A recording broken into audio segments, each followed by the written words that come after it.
Hello, everyone. This is the Tiff Jack Show, a podcast devoted to helping you dump the overwhelm and live the happy. And today is episode 23, 4 proven shortcuts to 10 times your happiness. Ooh, that's a pretty serious promise, but it's the truth. It will make a very big difference. We have a lot to talk about today. We're so glad you're here. You may or may not have noticed we took a week off last weekend. Tiff and I celebrated our birthdays. We have birthdays that are back to back, and Tiff's is on the 31st. Mine is on the 1st.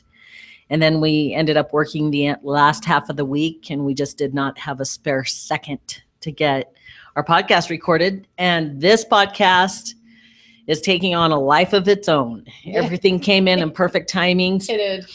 Our youngest daughter is here visiting us from Boston. She's here for the summer, and she was just asking us this morning. She said, how do you do your podcast? Is it hard to record and talk for that long? And how do you come up with your ideas? And those are really good questions. And honestly, once we get a topic and we know what we're talking about, it's really easy to talk. We've been talking for years. We have. And by the way, I'm Jack. I'm Tiff.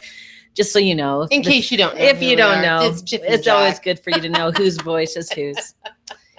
And so we're just really, really happy to be here. We're really serious about helping you tap into, and ourselves too, tap into the happy and to live the part of life that feels really happy. And it is a quest that we're all on, no question about it. And as I think about it, I could tell you the reason that happy is so important to us is for 2 reasons, because it feels so darn good. And because when you're in a happy place, manifesting and using the law of attraction is a lot smoother. Right on. Yes. It's a lot easier to do that. Yes, we're always manifesting. You're always manifesting. All of us are manifesting. All of us, 24/7. Manifesting geniuses. It's just that we're manifesting our most dominant thought, which sometimes can be kind of a shitty thought. Yeah, so we're all manifesting. So that means you're either manifesting what you want or what you don't want. And I really am interested in manifesting what I want. Me too. So that's why we're here today. And it's been a great couple of weeks. We had some great days off for our birthdays, and we went out with friends. We got some amazing gifts. We just really enjoyed our time. I drank a new beer that I haven't tasted before that's brewed here in Utah in Park City. And it's called Hooker Park City Hooker Blonde. Hooker Blonde Ale. Fantastic beer. If you haven't tried it, you just might want to see if you can find some, because it's delicious. So good. It's light. I have an issue with beer because a lot of beers taste like perfume to me. Like they have kind of a sharp, nasty in my mouth. But I really like light beers that don't have that. So my favorite beer. I know what your favorite beer is. Bud Light Lime. Yeah, because it doesn't taste like beer. Did you taste the ale, the Park City? The Hooker? Yeah. Yes, it just tasted like perfume. You didn't like it? Yeah, but I'm not a beer connoisseur. I'm not either, but I really loved it. And I do like not the Hefeweizen. I do like Hefeweizens, but there is the one, the Leinenkugel. Yeah, that's a good beer. It's a good beer. It's not a nasty, bitter taste. No, it's really good. Yeah. And one of our friends was drinking a new Leinenkugel that was a watermelon shanty. I know. Is that what it was called? Yes. Yeah, definitely. We need to go try find that. Yeah. In fact, one of my birthday gifts from our friends was a Leinenkugel's beer shirt, a shirt with the Leinenkugel's brand on it. Yeah. Oh, we just had a really great time. It was really great. It was nice. I took 7 days off. Wasn't that dreamy? Yeah, that was nice. Yeah. It was. We had a really good time. Yeah. And one thing I wanted to share before we keep moving forward, our last podcast was Parenting Doesn't Have to Suck, episode 22. If you haven't listened to that and you're a parent or you work with people, young people, take a listen. You will love that episode. But one of the things after we finished recording that episode, and I was listening to, I think, another podcast, and I heard a poem by Khalil Gibran, and it was called Our Children. And this poem goes so beautifully with our message on episode 22. So I'm just going to actually share the poem and then we'll move on. It's a beautiful poem, and it's called Our Children by Khalil Gibran. Your children are not your children. They are the sons and daughters of life's longing for itself. They come through you, but not from you. And though they are with you, yet they belong not to you. You may give them your love, but not your thoughts, for they have their own thoughts. You may house their bodies, but not their souls, for their souls dwell in the house of tomorrow, which you cannot visit, not even in your dreams. You may strive to be like them, but seek not to make them like you. Mm-hmm. For life goes not backward nor tarries with yesterday. You are the bows from which your children as living arrows are sent forth. The archer sees the mark upon the path of the infinite, and he bends you with his might, that his arrows may go swift and far.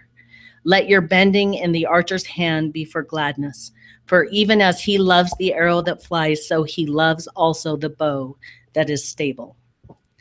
Wow. Isn't that profound? Wow. That is so true. It sums up everything we said and shared and believe about parenting. Our kids are not here to be us. They are here to be them. You know, it's a hard thing when you have a baby, that little person is 100% reliant on you, and you have to make decisions constantly, all day long, every day, for their betterment or for their health, their food, their clothing, everything, illness, all that stuff.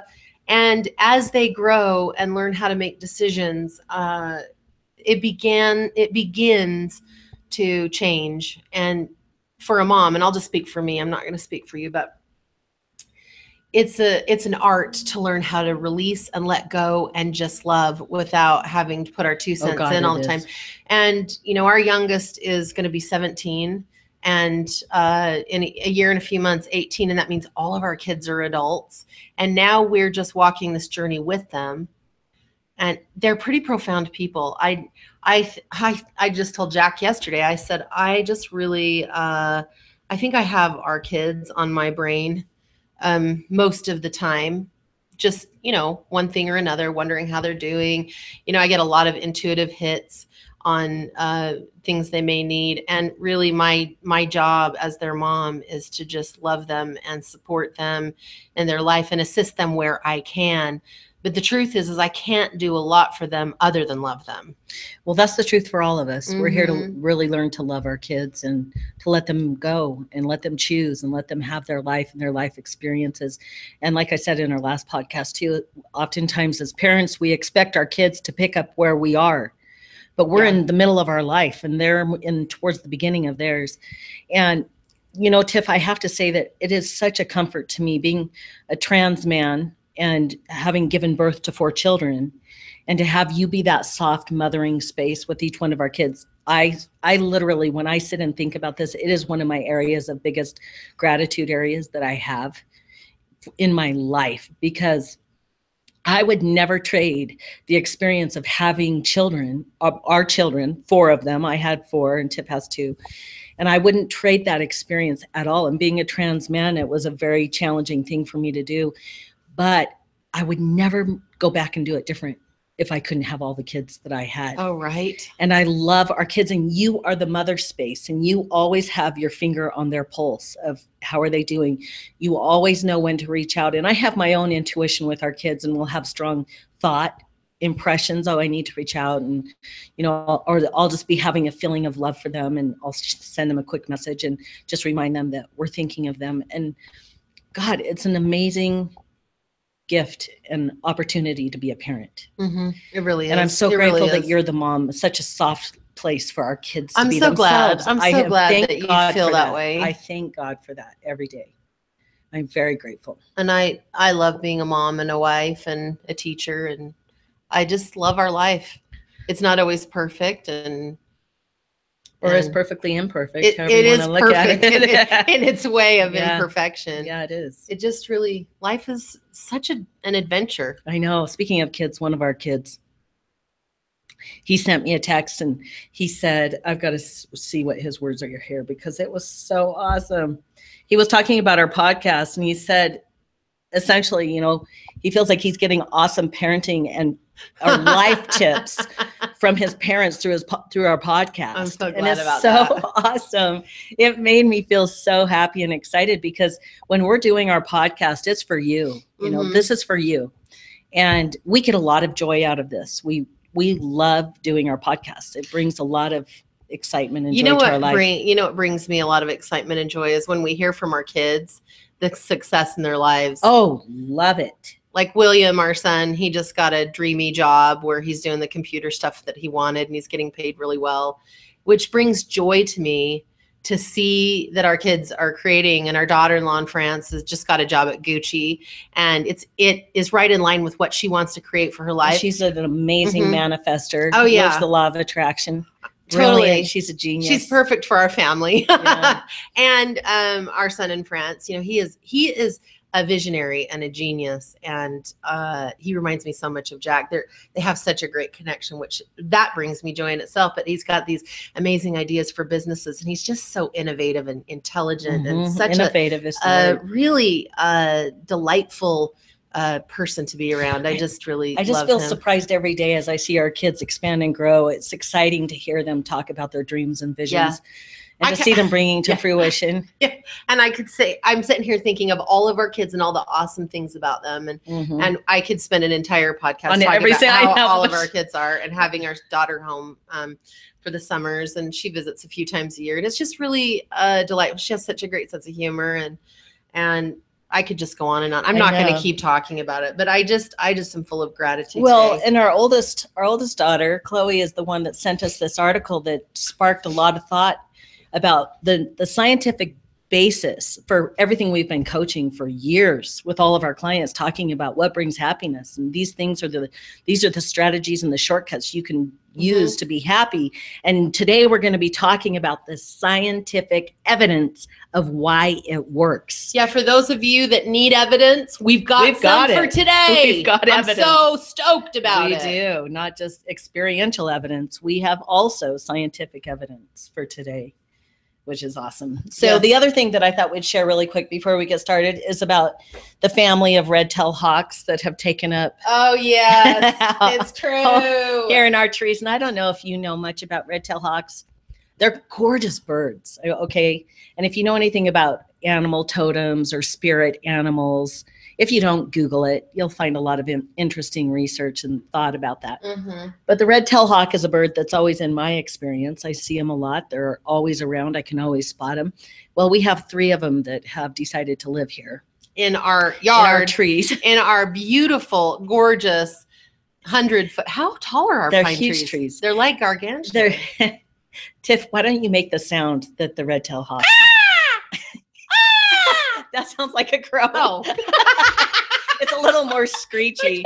They have this kind of, not when they're flying and doing their big screech. That was really like impromptu. I was like super proud. And then I'm like, that's not the right sound. I can't do their high screechy sound with my voice. Oh, but it's really quite annoying to tell you the truth. It sounds like little screeching cats or something. It's interesting because we're coming home for a quick break from work. Yeah. And I get out of the car and this red-tailed hawk flies behind me low. I'm watching the whole thing. Tiff doesn't see it. It's flying straight towards her, down low. It's as high, like in the middle of my back. Towards her. And then it swoops right up above her head and goes directly to the branch above her head and sits on the branch facing west. And we stop and we're looking at the bird. And Tiff looks up and you said something to the bird. I said, what are you doing in our yard? And the bird turns his head to look down with his eyes on the side. And looks right at me. And I'm like, oh, okay. It was awesome. You can be here. Yeah, we know that, everything has an awesome message. Yeah, and that was was a really awesome one to look up the totem. I'm going to be laughing about but it was my crow sound because we have tons of crows around. We do. That was a good sound, right? Yeah. It really was. It's been we've just had a really good couple of weeks. I've been very anxious to get back on recording this podcast today, and I'm so glad that we're here. Let's see. What else did we need to touch on here? Oh, what about Mercury retrograde? Oh. Today is the 12th. As we're recording this is the 12th of August, 2017. And it is Mercury retrograde. Today. starts today. Yeah, well. So when you listen to this, it could very well be another year. Who knows? Or another day. But I think, Tiff, why don't you share a little bit about Mercury retrograde? Not to scare anyone or make anyone feel stressed, but to explain it from our perspective of the power of Mercury. Mercury retrograde is a really interesting time. And there are a lot of skeptics out there that say, oh, it doesn't have anything to do with it. It's just what people think. They just make it up in their mind.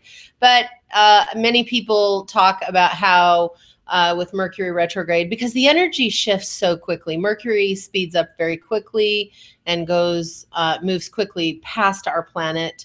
And the energy of Mercury influences us on an emotional level and our electronics. So there are a lot of times that electronics stop working correctly. I'm not going to go too far into it, but if you're feeling a little emotional during this period of time, that is not surprising, not at all. And in fact, on the news this morning, North Carolina is having Charlottesville, they're having a riot right now because of the white supremacists are coming in for a rally. And I don't know the details. I don't watch it, but I do feel very moved by it, sending out lots of healing light and calling all light healers and healers and light workers to send loving energy, that the hearts of the fighters will be softened. And Jack and I just really believe equality for all, that we're all as important as each other. Yeah, and this fighting is very distressing, and doesn't surprise me that it happened on Mercury retrograde, the day that Mercury went direct. So, yeah. So if you're feeling a little emotional or temperamental, or you feel agitated, things like that, that is pretty common for this period of time during Mercury retrograde, which I believe it will continue to go through till almost the middle of September, which this is a long one. And it ends in Leo, and Jack and I are both Leos. So we felt the impact of this one quite a bit. And in relationship, you may find yourself fighting more, getting irritated. So just remember, the positive side of all of this is the fact that it gives you an opportunity to see the places within yourself that need some attention or need to be looked at or worked through, the blocks that you've been holding. And so for us, it's a great time. I mean, it's shitty sometimes, but it's a great opportunity to clear some shit. Yeah. So, and just know it'll pass. This too shall pass, as my mother always said. Thank you, Mother. Yes. So are we ready to dig in? Yeah, let's jump in. Okay. This is a fantastic topic.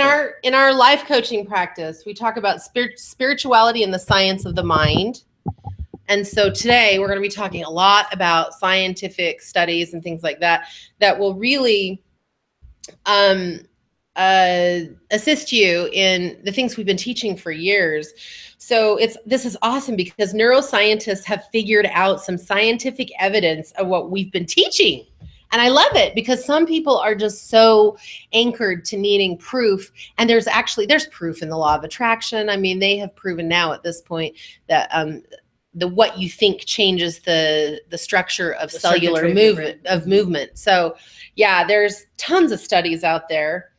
But I have this question for everyone. Have you ever noticed how sometimes your brain just doesn't seem to want to be happy? That it's easier to just feel guilty or ashamed or worried, and you can't seem to get out of it. Have you ever noticed that, babe? Definitely. Right? Yeah, you just feel like you're in a funk. Mm-hmm. You don't quite know what to do with yourself. You feel a little lost and pissed. Well, stressed, here's guilty, shameful, ashamed. Oh dear. So here's what's interesting is neuroscientists have proven that feeling shame, worry, and guilt actually activates the reward center of the brain. Isn't that something? So we all like rewards, right? Yeah. Yeah. So let's just take a look at worry. If it makes your brain feel, if it is like activating that worry center, it makes sense because I'm doing research on this, the neuroscientists are, worry can have a positive effect in the way that it makes you feel like you're doing something. So taking a look at worry, it makes your brain feel a little bit better because at least you're doing something about your problems, right? So what scientists are actually saying, it may sound counterintuitive, but it does show that your feelings of being anxious, that you're actually doing something by worrying. Now, the problem is... It's better than doing nothing at all. Right. But the problem, go ahead with the problem. There is a problem with it. Well, so the problem is it's not a long-term solution. Like it can cause trouble, like anxiety, worry, shame, guilt. It's not a good solution long-term. It just isn't. So here is something that neuroscientists have said. Okay, since this is not a good long-term solution, ask yourself this question. And actually, we're going to be talking about 4 things that you can do to change your thought patterns. And these are suggested by neuroscientists. So this will be fun. I hope everyone takes the opportunity to try these things. These are actually the very things that we teach our clients. But now we're going to tell you why it works in the brain, which I just love sharing scientific evidence, because it's just like they can open up your brain and take a look and say, this is what is happening. So the first question you're going to ask yourself is, what am I grateful for? Now, how many times have we heard this? My God, you may be rolling your eyes right now. Thinking, right? Are you serious? Like, okay, we've heard this a million times. Just do a gratitude journal. What you're grateful for. Oh, well, listen up. Okay. There's power in that question. So just like the antidepressant Wellbutrin, gratitude actually boosts the neurotransmitter dopamine, which is the pleasure chemical. Okay, so feeling gratitude activates that region of the brain that produces dopamine. Also, gratitude toward other people increases activity in social dopamine circuits, which makes your social interactions much more delightful. Oh, so that would really make sense to me why when we're going around the table with all of our kids and I'm telling them how grateful we are for them and how much we love them and what we love about them, and it moves me to tears. Yep. It gives me a deep emotional feeling of well-being, deep well-being. Yes. And not only am I feeling it, but then all the people sitting here too will be feeling my energy of gratitude, and it will affect them. Totally. That is awesome. Isn't that awesome? Yeah. And just like Prozac, which boosts the neurotransmitter of serotonin, gratitude, it lifts the serotonin as well. Now, this is what's interesting about that chemical in the brain. If you're thinking of what you're grateful for, it helps you focus on positive aspects in life, and that increases your serotonin. So in other words, even if you can't find something to be grateful for, the act of searching for something in your brain releases that chemical. That is amazing. Serotonin. Oh my God. Right? So it's even in the asking of the question. Yes. You begin this shortcut to happiness. Yes. It's awesome. So thinking about what you're grateful for is giving you the pleasure chemical. It's like, oh gosh, that feels better. So it's lifting that happy feeling in your body from the chemicals, and then just searching for what you're grateful for. Because I know I've heard this quite a few times. I just don't really have anything to be grateful for. And all we're asking you to do to help your brain and its chemistry is just think about it. Think about what you're grateful for. I just love it. Fantastic. I love it really, because we're taught all of these things, and that they're like these magical things that just all of a sudden happen. But really, there's scientific basis. If you will ask yourself the question, what am I grateful for? You've just changed your serotonin level. And if you actually think about what you're grateful for, because it comes to your mind, you're also changing the chemistry with your dopamine, and you're getting a chemical rush of dopamine. So what does dopamine do for you? Dopamine is the pleasure chemical. It's the reward chemical. Nice. We all like a reward, don't we? Nice. Yes. Yeah. So and just by asking the question, wow, this is really I know. So awesome. I love it. So awesome. I love it. So asking and really searching when you sit and think, and if you don't think you have anything to be grateful for, you're really going to have to think hard. But in that thinking hard, you're already starting the process of feeling better. It's funny. I was just thinking about my grandmother. And when I was a teenager, I would get so pissed about stuff. And she'd be like, darling, just think about what you're grateful for. And it infuriated me. You know why? Because I just thought she was wanting me to, do you want to know my story? Yeah. I told about it. What? So it's like, my story was, well, if you're not grateful for what you have, you're not going to be blessed with more. That's the story I created from it. Wow. And what she was saying was a truth thing. It's like you will feel better than being pissed and a little snotty pants if you'll think about the things you're grateful for, because our brains will lift it, the chemicals will be released and we'll actually feel better. That's awesome. Right? Yeah. It's that's why deal. Gratitude makes you feel better. Yes. And then if you feel better, you manifest the things that you want. Oh my God. Right. The law of attraction is your bitch. So here's the deal. Remembering to be grateful is a form of emotional intelligence. God, I love that. I know, that's a great saying, right? Yeah, I really do. Emotional intelligence. Yes. As linked to the ability to be grateful. Right. Who doesn't want to be intelligent in every form? And so right. Being grateful is a form of high emotional intelligence. Okay, so there's one more thing I want to add about gratitude. Did you just kiss me? Were you trying to be quiet? I'm so grateful. Jack just reached over and squeezed me and kissed my shoulder. I'm having lots of dopamine and serotonin releasing in my body right now. I love you. You're so sweet. I love you so much. When you share with other people what you're grateful for, you are actually creating feedback from other people. So when you share feedback loop, right? Feedback loop in your thought process and in theirs. So they're thinking, oh, well, that's true. Like, that's amazing. That's amazing to know you're grateful for that. And then immediately their brain starts thinking about the things they're grateful for. I love that. So what are some of the things you're grateful for? I'm really grateful for the ability we have to share our message through a podcast. I know, me too. It is something that was. See how that just worked? I know, I didn't do that on purpose. Yeah. Before we launched our podcast, it was a thought in my mind for probably a year, very, very heavy for 6 months. And I kept bringing it up and we just, we just hadn't reached the point of being ready to literally start and record our first episode. And doing the podcast is a joy in my life. Even when we miss a week or we take a week off, I get a sense of excitement building about the next opportunity to share our message. And the feedback loop that comes back from you when we hear from you and you say, when you shared this really changed my life, or this really helped me, that gives me such a bigger rush of gratitude. Right. And it just makes me want to do another podcast. And when they say, episode. It's like when the neuroscientists are like, it's a feedback loop. Yeah. Because it just keeps going. Yeah. Yeah. It's a feel good place. It's a pleasure place. It's kind of like eating dessert first kind of feeling, right? It's just so yummy. Yeah. And what about you? What are you grateful for? Well, let's see. I have so many things to be grateful for. But today, specifically, I just had a lot of gratitude about my physical body. And when we were at the gym this morning and I was on the treadmill and I was just walking along, I've been saying to myself, just loving things to my body for the last couple of weeks every day as often as I can think about it. I really have a lot of gratitude that I have the ability to walk.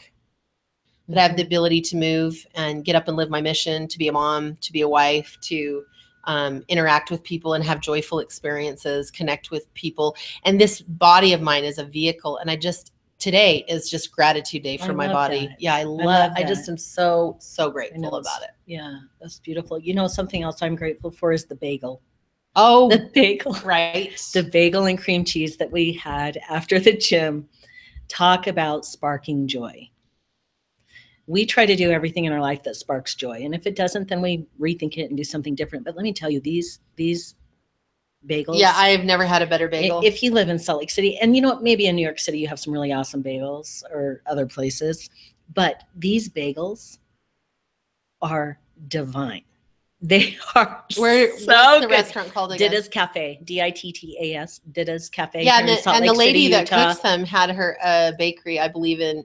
Vegas, I think. Yes, I think this is actually their accurate story, but don't quote me. But she makes these bagels, and ever since I had the first one several months ago, I don't know if I can go to another bagel place. Well, and it's not a bagel place; it's just got lots of yummy stuff there. But oh my God, I'm like, what? They are toasted, crispy, jalapeno, soft and chewy on the inside.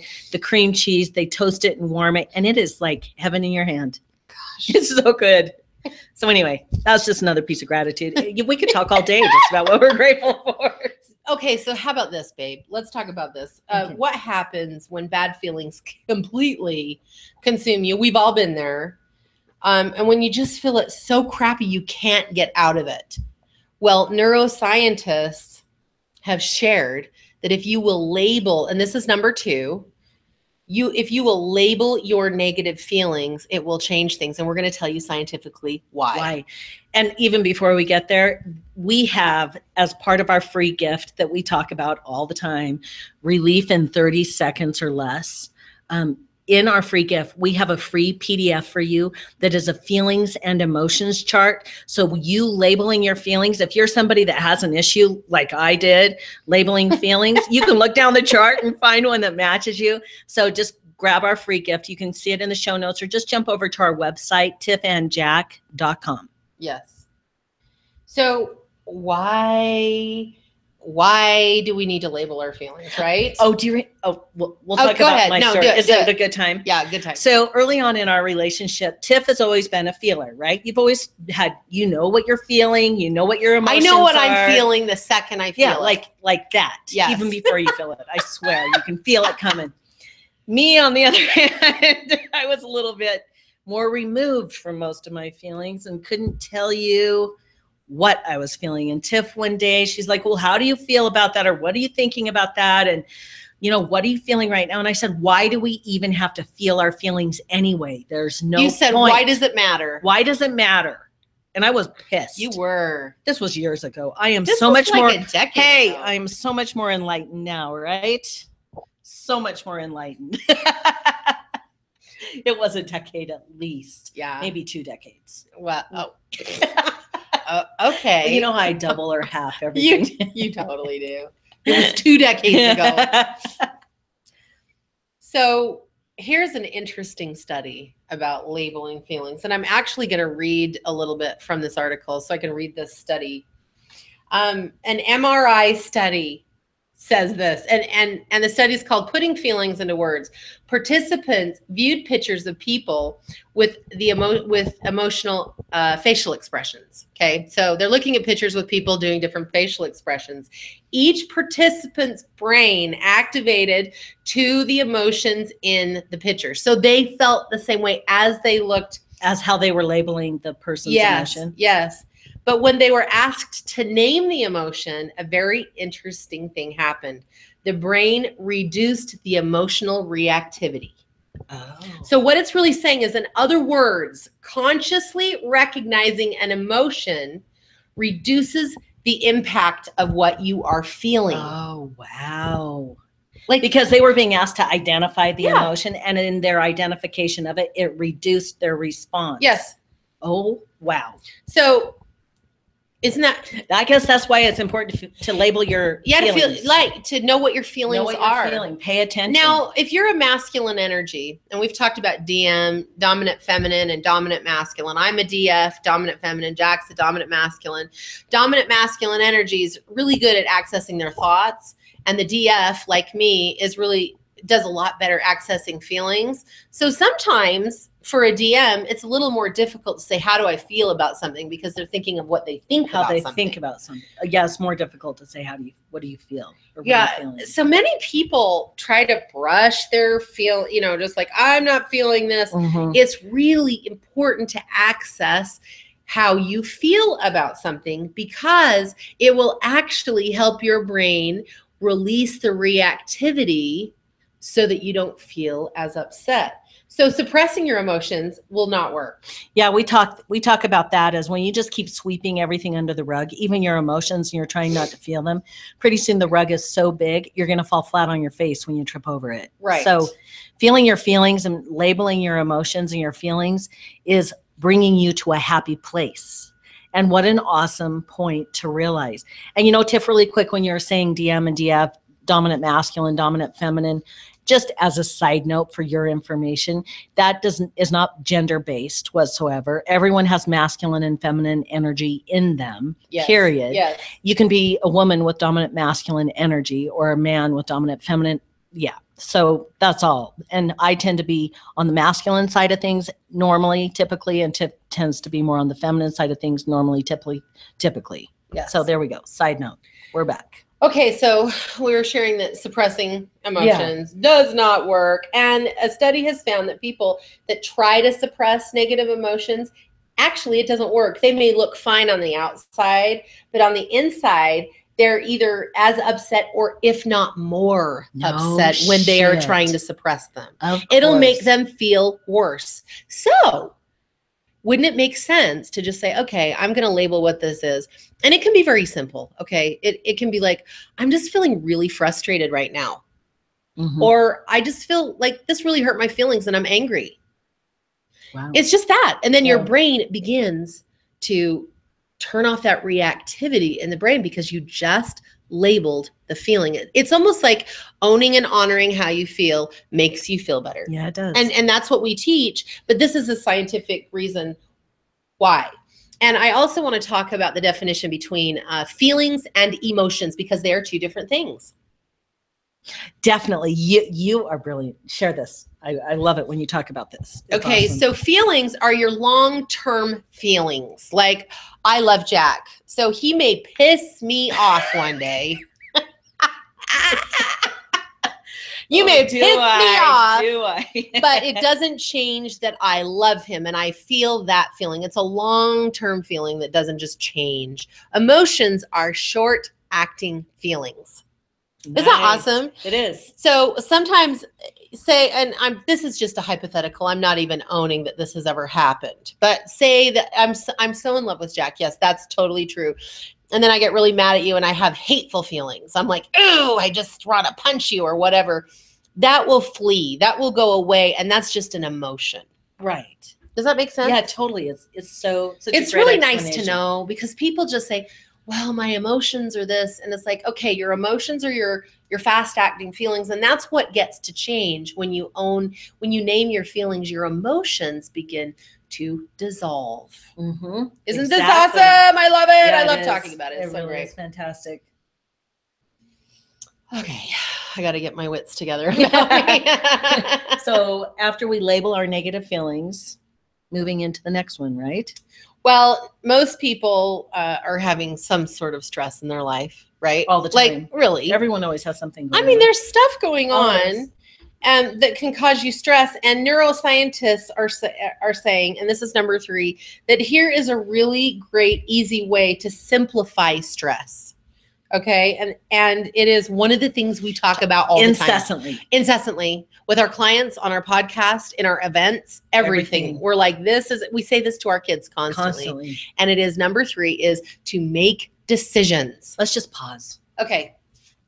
Did you hear that? Can you hear the angels singing? Make decisions. Make a decision about whatever. Yes. Just make a decision and move forward. So here is another aspect of making decisions. We really are. It's kind of like people are like, I really want to start manifesting. And I'm like, actually, you are manifesting, but what you want to do is manifest the things you want instead of what you don't want.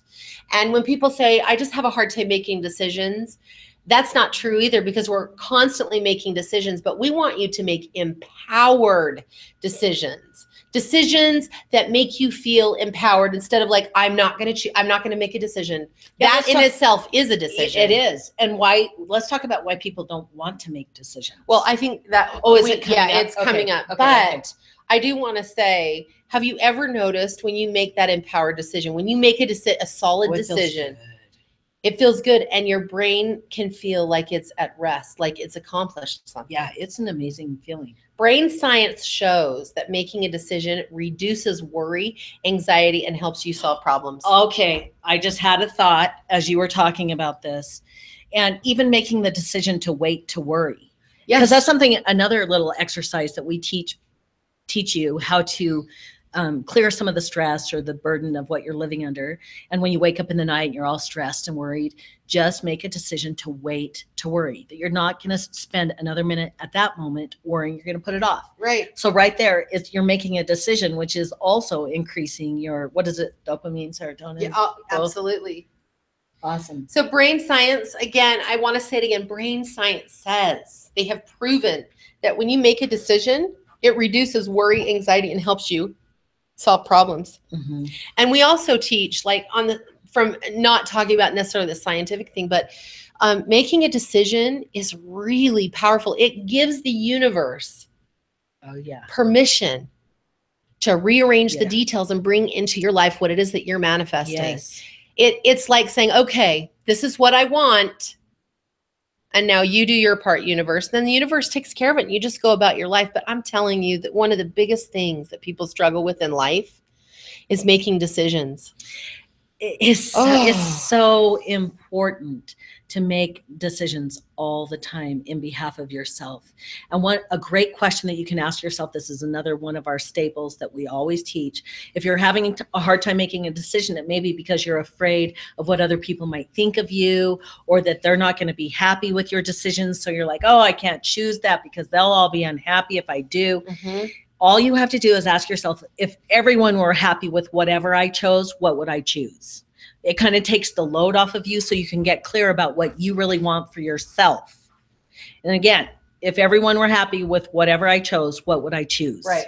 That'll clear your mind so you can make a decision easier and feel better faster. Yes. So interestingly enough, making decisions and setting intentions are part of the same neural circuitry in the brain. I found this extremely enlightening. Studies have shown that if you make a decision and set an intention, it reduces worry, anxiety, and helps you change your perception of the world by helping you find solutions to your problems and calming down the limbic system or your brain. When I say limbic system, I mean your brains. It's all the circuitry and the nerves and all that stuff that create the brain that you have. So when you set your intent, make a decision, set your intention. So here's what's great is we're talking about this all the time. Make a decision. What do you want? Then set your intention. You're actually aiding your brain in its chemicals to release all that stress. Mm-hmm. And when you have less stress, you manifest faster. What you want. Yes. Yep. So if you're in the shitty shits, just think about what you want different in your life, make a decision to have it. And in that moment, you've opened the door for the universe to bring it in. Let go of your death grip on the details of how it's going to get into you. Just let the universe manage those details. And on the flip side, your brain is releasing feel-good chemicals into your body that's allowing you to feel more relief and more comfort and more happiness, which then will bring in the very thing that you've just made a decision to change or have in your life. Yes. Oh my God. Bam. Isn't that awesome? Yeah. Okay. So I read another article from a neuroscientist because I'm all about it. I'm all about learning and incorporating all this stuff into our practice and into our teachings because we are so tied to assisting you in your life. We just know that our life feels so fantastic. We want everyone to experience their own personal fantastic. Absolutely. So here is something that is very, very fascinating to me. Neuroscientists say that one of the most important decisions you can ever make is who you spend your time with. Right. And I want to tell you why. Can you even guess why? You might want to get out a few of those Facebook groups. Right. Oh my gosh. Yeah. That is true. Yeah. Research has found that when two people are in each other's company, the brain waves will begin to look nearly identical. Wow. That's why I like to spend so much time with you. You do? Yeah. Because it feels so good. Yeah. Maybe it's that I like to spend time with you because your brain. Because we both do. So we're getting like 4 times the happiness. So listen, here's something to think about. The neuroscientists didn't go into this, but because of my mind, what I have come to understand over years of teaching and working with the universal energy, with the law of attraction, positive thoughts have a higher frequency in megahertz than negative thoughts. So whatever the dominant thought process is in the room, it is going to draw the other people through the power of persuasion, through energy into that thought process. So when say you're in, well, we call it, Jack and I call it energetic influence. So whoever has the strongest thought patterning can sway the other thought processes to be that way. It's all energy. So it's like if you're in the room with a buzzkill, it can bring people down. fast talkers can change that conversation and make things kind of pick up in the room. And what about comedians? They get people laughing and It's feeling really fantastic, funny, yeah. you know? Which is why we love the energy types that are air that kind of like to have fun. Yeah. Keep it light. Yeah. Have a good time. Totally. They bring That's up pretty fun. the energy, yes. Totally. Very cool. In other words, to make a simple decision to spend time with the people that make you feel good. Just who makes you feel good? Spend time with those people. And I want you to watch this. Listeners, I want you to go, when you spend time with people that don't feel that good to you, I want you to pay attention to your thought process, to how you feel, right? Mm-hmm.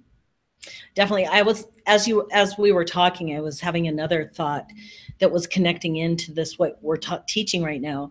And the fact is, when we talked about this in our parenting podcast last week, episode 22, about one of the greatest gifts you can give to your children is to see them whole. Like, even if they're going through some really hard things or making really shitty choices, just see them as whole and complete, and believe in them, and know they have what it takes, and know that they have an inner destiny to live, and that they're awesome, and they're just going through these experiences, and your vision of them will bring energy to them. It's this. It is. I mean, I always talk about this. This is the science of you are bringing in a different frequency or energy that's releasing chemicals and connecting through the feedback loop with the people that you're in connection with. It's awesome. It makes a huge difference.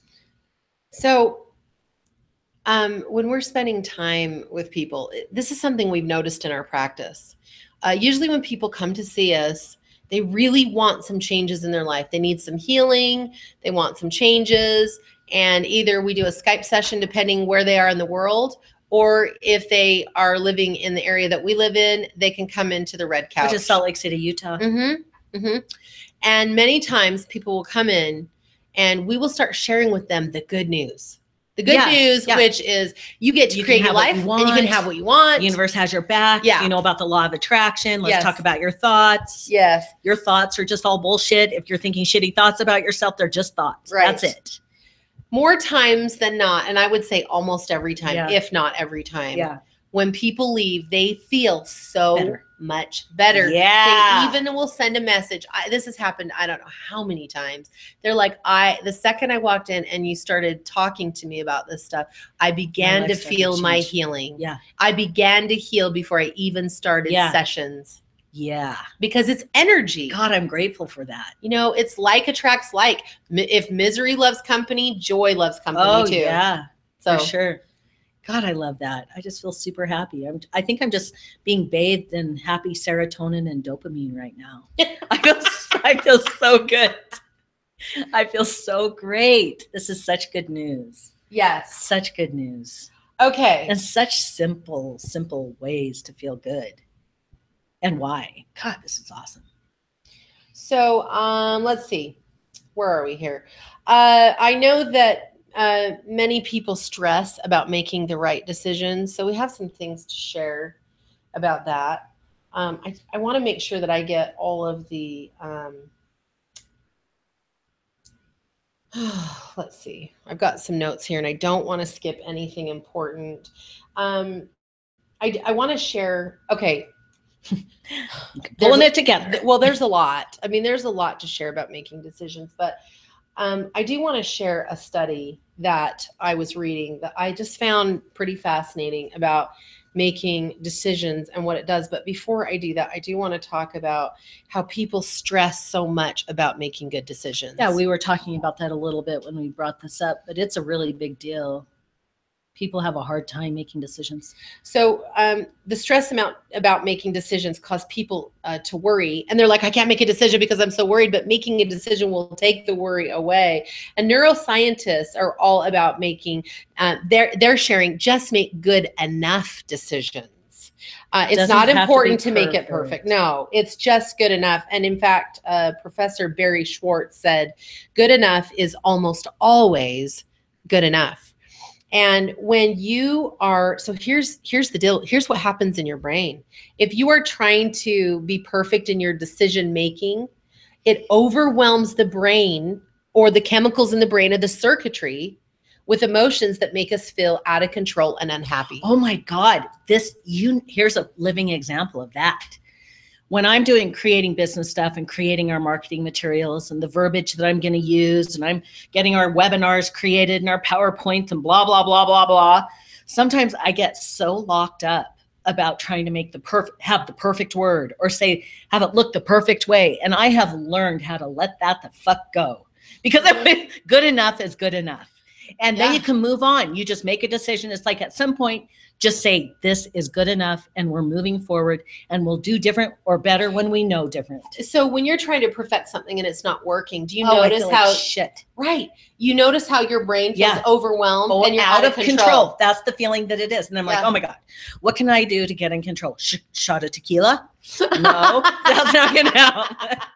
Actually, you do. That's exactly what you do. And then guess what it does? It makes you relax. Like, oh, life is so good, and I am so in love. So I guess it works. So if you need a shot of tequila, or you can just tell yourself good enough is almost always good enough. Yes. I should think good enough is always good enough. I think we should do our own quote. Good enough is always good enough. It is. It is. It is. It totally Jack is. Says. Write that down. And I've got it. I'm writing it right now. Jack and I agree when we teach people that it's good enough. The reason that we do that without the scientific evidence of what it does to the brain is because perfection is really an illusion. I mean, life is not meant to perfect things. There are too many details, too many things going on that cannot be perfectly in place for our idea or perception of what needs to be. Yeah. So that's why, good enough is just, it's good enough. I think perfectionism really leads you to not being able to ever make decisions. And then you feel totally out of control. And it's just a damn disaster. And I'm a perfectionist, so I can talk about this shit. Yeah. I know what I'm talking about. I know what I'm talking about. I am not the perfectionist in our home. I do appreciate some of the aspects of your loyalty to perfectionism. Do you know how many times a day I'm just like, oh, that's good enough? Like, I have really learned how to just fucking let it be good enough. And that has saved my ass. Mm-hmm. And then I manifest like crazy because all the happy, good chemicals are dumping into my body. And now I know. That's awesome. Yes.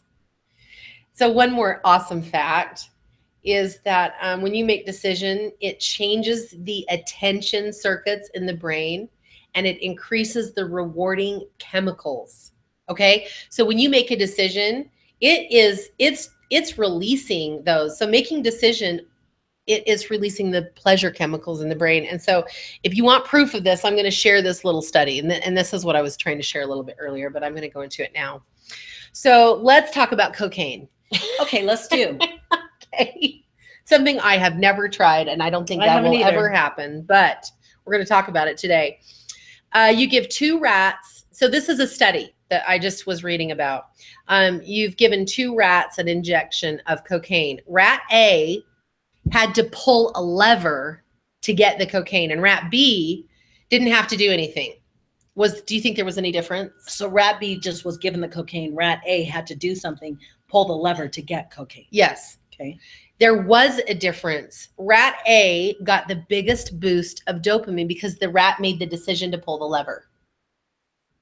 Okay? Oh, so that's why making a decision, he got more of a serotonin dopamine dump. A dopamine dump when he made the decision and received the reward. Okay. Okay. So in other words, they both got the same injection of cocaine at the same time, but rat A had to actively press the lever. God. And rat B didn't have to do anything. And you guessed it, rat A released more dopamine in the brain.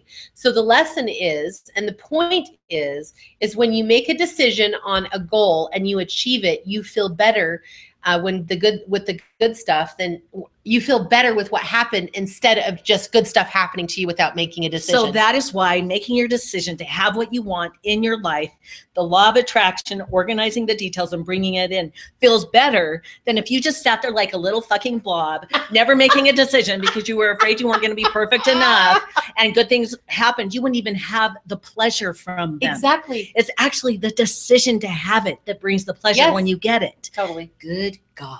Okay, so this answers the eternal mystery of dragging your ass to the gym and why it can be so hard. So we're going to talk about it.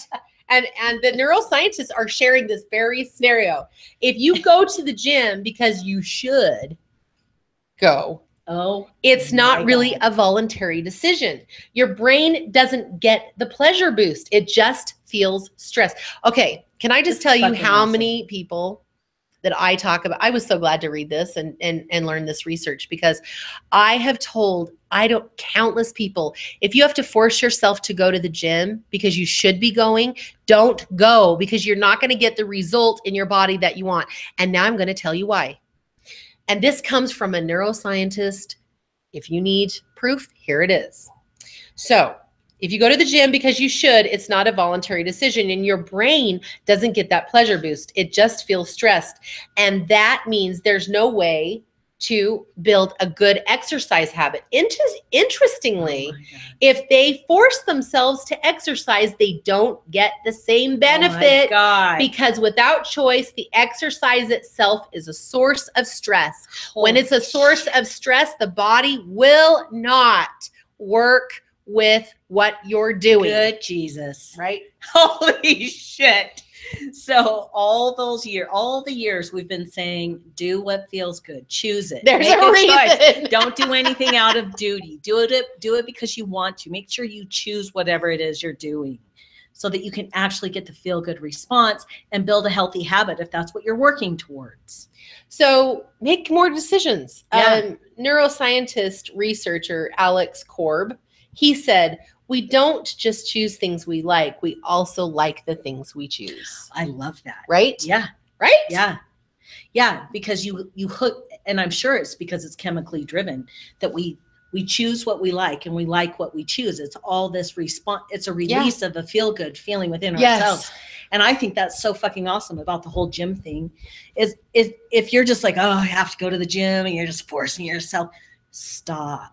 You're getting nothing out of it. Mm-hmm. If you go to the gym and say, you know what, I'm choosing to go to the gym today. I don't really feel like it, but I totally choose to go. Yes. I'm in this. And then set your intention. It actually feels enjoyable when you get there. Totally. And whammy, it's going to feel better. You're going to be done, and you'll walk out of there with another notch in your healthy habit of going to the gym. Yeah. And it'll feel good. Like you'll get those yummy chemicals that are like, I love them. Oh, that feels so good. Yes. So good. Okay. So just think of a little rat that had to pull the lever for the cocaine. I know. Every time you're having a hard time going to the gym, pull the lever. You're going to feel better. Yes. Okay. So we've talked about being grateful. We've talked about labeling negative emotions, and we talked about making more decisions. That's awesome. But these feelings are kind of lonely for the happiness prescription. So what does that mean? That just means that let's get some other people involved in here. And that's what our next section, number 4, is about. What is something that you can do with others that neuroscientists say is the path to much happiness? And something that is very simple is to touch people. Human touch. Now, we don't mean inappropriately. touching. We are not giving you permission to do that. So do not blame it on us. We will not take responsibility for your touching. But I unless it's all good and positive. I just really want to share some information about this that I just think will be so beneficial. So listen up. Please listen up to this. We all need to feel love and acceptance. It's interesting because in the brain, what is happening is that when we don't feel that love and acceptance, it's painful. And I'm not talking about disappointment or awkwardness. I'm actually talking about the literal word painful. And I'm going to read you a study. And listen up. This is really something. Okay. Neuroscientists study where people, so this is a study where a bunch of people are playing ball tossing video games. The other players tossed the ball to you and you tossed it back to them. Actually, there were no other players. That was all just done by a computer program. But the subjects were told that the characters were controlled by real people. So what happened when the other players stopped playing nice and didn't share the ball? Any thoughts? what happened was the subject's brain responded in the same way as if they experienced physical pain. So the person playing the game, they had a computer-generated person throwing the ball back and forth to them. And the person throwing the ball at some point stopped. Well, before that, the people in the research study said, yeah, the person on the other side of the computer is a real person. Oh, so they think it's somebody else. Yes. Oh, okay. Yeah, and so when they stopped playing fair that other or person sharing the ball, that the computer-generated ball thrower, the real person that was experiencing the game, got their brain started to light up in the areas where they have physical pain, because rejection doesn't hurt just like a broken heart. Your brain feels it like a broken leg.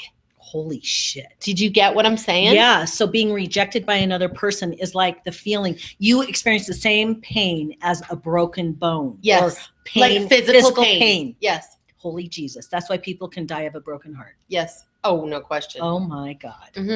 In fact, as demonstrated by this MRI experience, social exclusion activates the same circuitry as physical pain. Oh my God. So being a marginalized person or someone on the outer edges of a society is under serious. That is why being transgender suicide attempt rate is 70%, because oftentimes transgender people are highly marginalized. They're pushed to the outer edges. Yes, absolutely. Holy shit.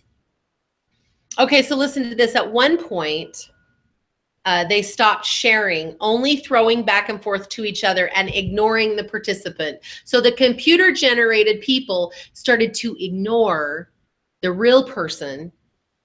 And this small change was enough to elicit feelings of social exclusion. Oh my God. And this activated the part of the brain that causes physical pain. Oh my God. Isn't that crazy? It's huge.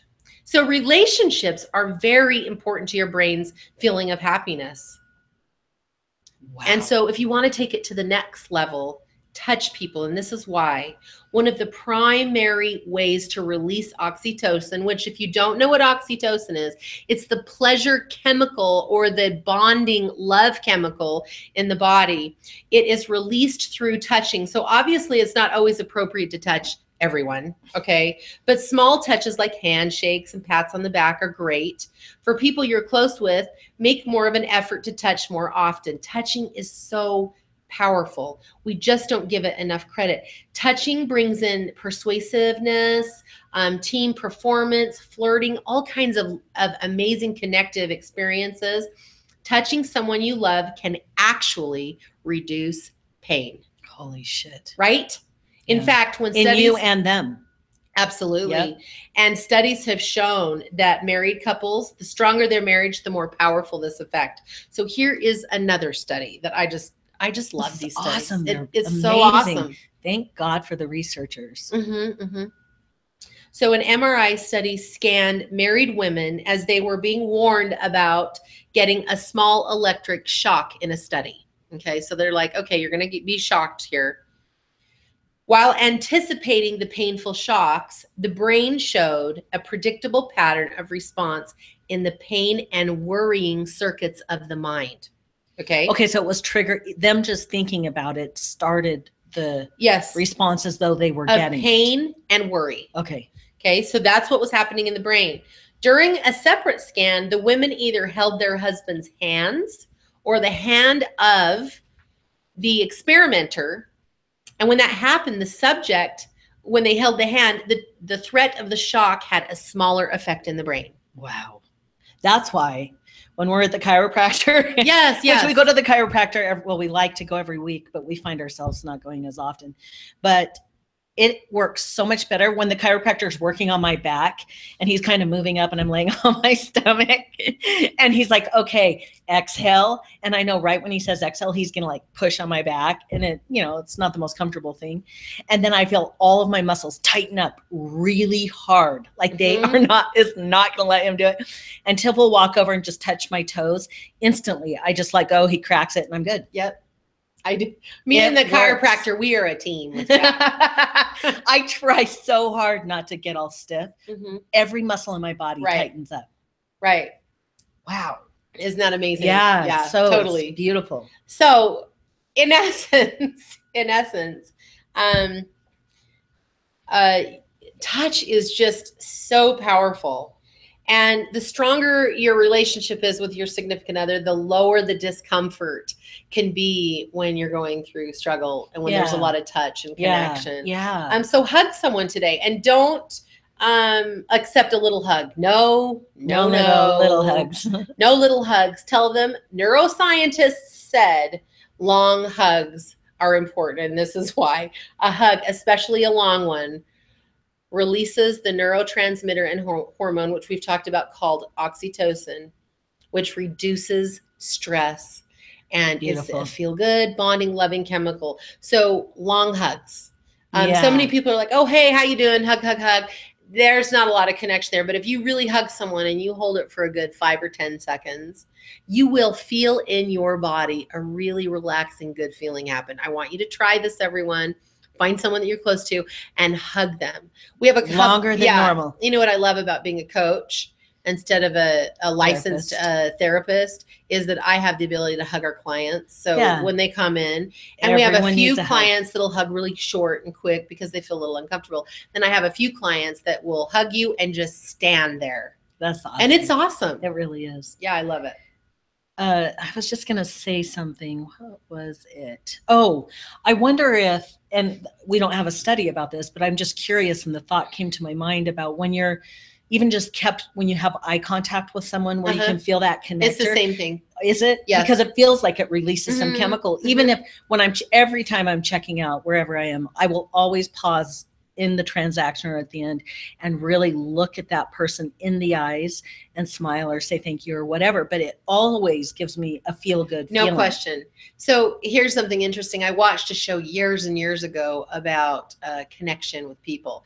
They were talking about looking in someone's eyes, hugging and kissing. They all do the same thing I just shared with oxytocin. Oh, cool. So when you look at someone for longer than 2 seconds, there's that energetic connection between the two of you that also releases the oxytocin.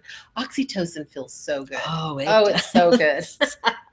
It's better than cocaine. Well, that's true. And in orgasm, you get a huge dump of oxytocin. Release. Yeah. And so whether you're masturbating, and I'm sure if you're in having sex or having an orgasm with someone that you love is probably even deeper, but just even masturbating alone would give you a rush of oxytocin. It totally does. And when it comes down to hugging, if you don't have anyone in your life or that you really don't have anyone that you feel comfortable hugging, get massages, go out and get some physical touch, and set your intention that the universe will bring someone into your experience that you can give affection and share affection with. So I do want to share the scientific results of massage because I think people would be very interested. Yeah. The results are very clear that massage boosts your serotonin as much as 30%. Jeez. Massage also decreases stress hormones and raises your dopamine levels. Also, it helps you create new good habits because massage reduces pain and because the oxytocin system activates, it's sending out those painkiller endorphins. And massage also improves sleep and reduces fatigue by increasing serotonin and dopamine and decreasing the stress hormone cortisol. Amazing. Yeah, I loved that. So spend time with other people and give some hugs. And here is just some information for you. They've also done a study on text messaging. So I just want to share this with you. Now, as I'm sharing this, I'm not saying don't text message, and that would never work for me because I don't talk on the phone very much. I have phone anxiety, which is interesting because I'm not a super anxious person. Yeah, and don't feel bad about it if she doesn't want to talk to you on the phone because she doesn't like talking to me on the phone either. So it's not you. Yeah, my phone's always turned off. No, you just have so many other things you're dealing with. I just feel like if someone wants to talk to me, they can either leave a message or they can do a text. You can do it your way. Yeah. You get the right and I to do that. Spend a lot of time with people. Yeah, you do. Oh, yes, you do. So it's awesome. But here's some interesting information for people that just only want to connect through text. Okay. When you put a person that's in a stressful situation and let them visit loved ones or talk to them on the phone, they feel better because they're having that chemical release.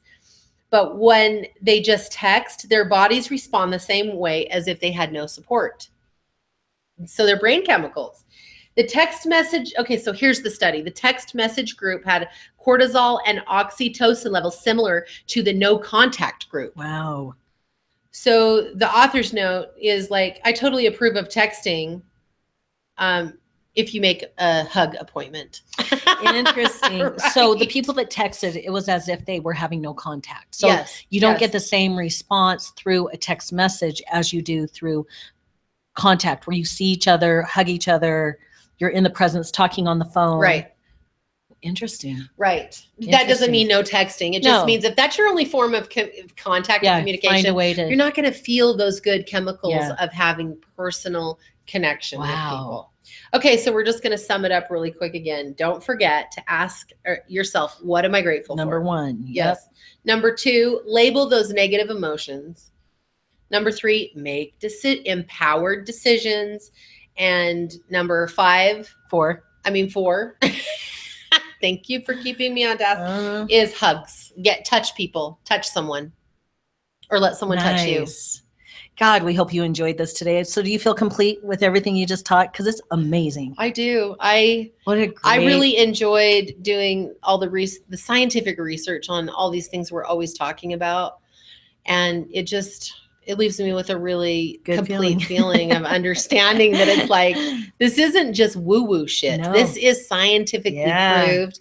And these 4 ways, just these 4. They're so simple. They really are. It's not like we're saying, oh, memorize all the reasons they work. We're just saying, just think about what you're grateful for, label your negative emotions, make decisions, and touch someone. That's it. That's super easy. And it will increase. And by the way, if you hug someone, is it 4 times a day? Oh, I'm so glad. Yeah. 4 times a day for 4 weeks, you can dramatically increase your happiness. Yes. And theirs too. Yes. Obviously.